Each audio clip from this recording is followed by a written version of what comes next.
Surxondaryoda yo'lning yoqasida 3 kishi mashinasiga idishda yoqilg'i quyayotgan vaqtida Isuzu haydovchisi avtomobilida ularni urib ketadi va oqibatda 3 insonning bevaqt o'limiga sabab bo'ladi.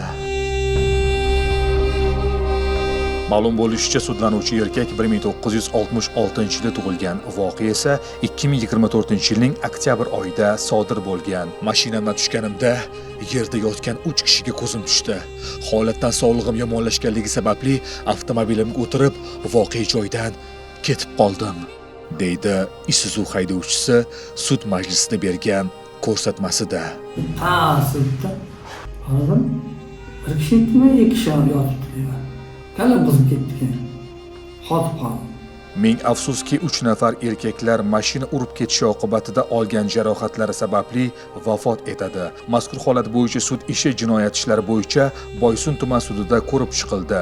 Sud majlisida haydovchi voqea sodir bo'lgan kuni mashinasining bitta chirog'i nosoz holatda ekanligini, aybiga esa iqrorligini bildirgan. Sud hukm qildi. Sudlanuvchi Sudning hukmiga ko'ra sudlanuvchi O'zbekiston Respublikasi Jinoyat kodeksining 266-moddasi 3-qismi A bandi va 117-moddasi 3-qismi A bandida nazarda tutilgan jinoyatlarni sodir etganda aybdor deb topildi.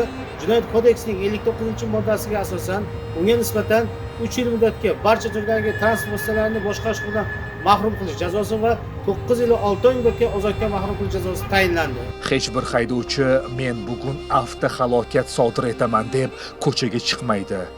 Agarda kimnidir urib yuborsangiz, hech qachon qochib ketmang. Bu bilan siz aybingizni yanada og'irlashtirasiz.